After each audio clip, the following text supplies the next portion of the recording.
So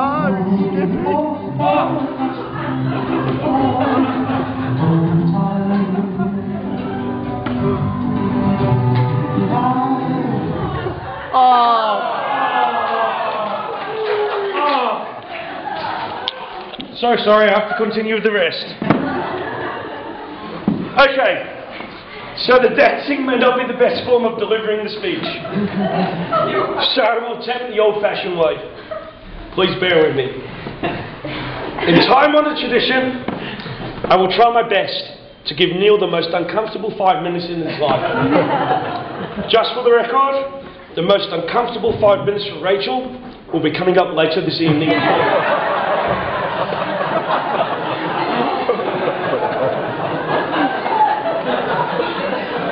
When Neil asked me to be his best man, I naturally had many questions. What had I done to be bestowed with such an honour? Had someone else refused? Or had all of his other friends left the country? And more important than all of those, could I, myself, refuse, but still get an invitation to consume loads of free alcohol?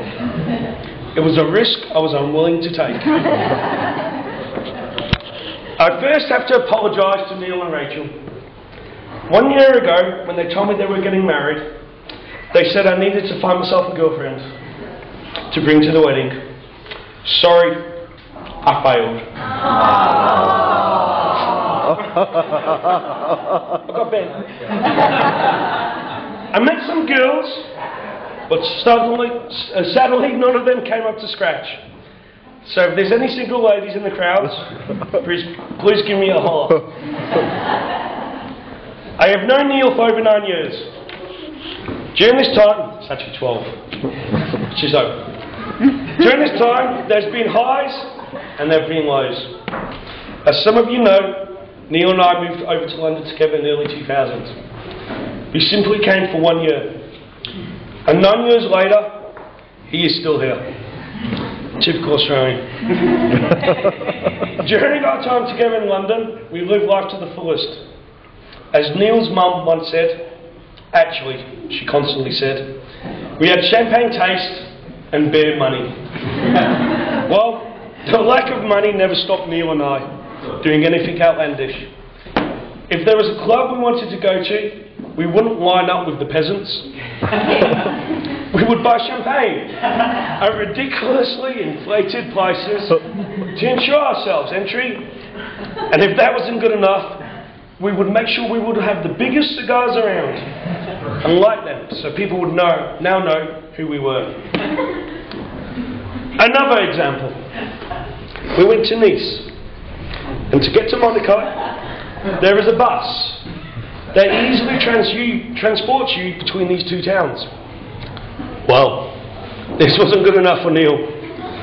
We had to hire ourselves a helicopter with a narration of all the sights of Monaco from the air. This is the things I love about Neil. He lives life to the fullest. Neil has 2 nicknames. That's right. He is the type of guy that needs 2 names. The first one was Loch Ness Monster. This name is truly fitting for him. Not only is he Scottish, but at the end of the night, no one could locate him.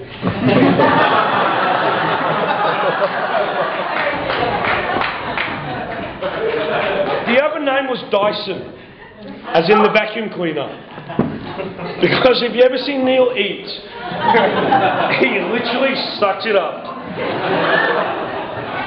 In fact, you could put the plate straight back into the cupboard. It was that clean. Now Rachel, please don't interject. We have different points about this. But I was at the same club as Neil and Rachel when they met. While I don't remember the name of the club, the club's clientele, should we say, a little on the gay side.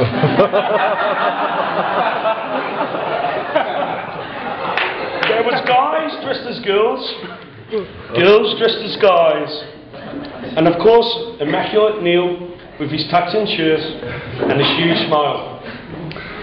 Neil and Rachel strongly deny that this is the case. But if you saw them mauling over each other, like I had to witness, they clearly were not aware of their surroundings. Otherwise, they would have noticed all the gay people disgusted with their heterosexual couple making out.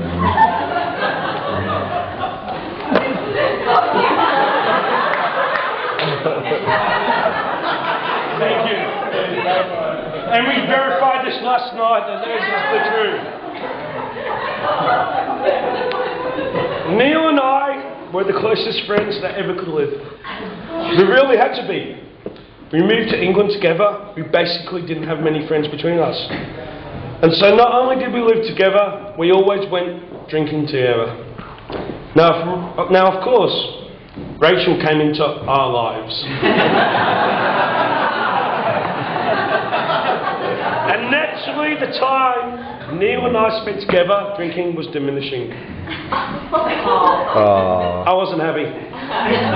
So when Neil and Rachel were up and close and personal on my half of the couch, I decided to always play my music nice and loud, so that Rachel and Neil still knew I existed at all.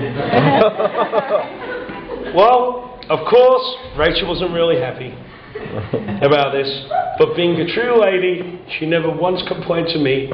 Perhaps she was scared to tell me. Neil, you have proven to be a great mate. You put others first. Your ability to not only make friends, but hold on to your friends is quite remarkable. Rachel, you simply cannot get a better man than the one you caught today. Rachel, you look absolutely beautiful.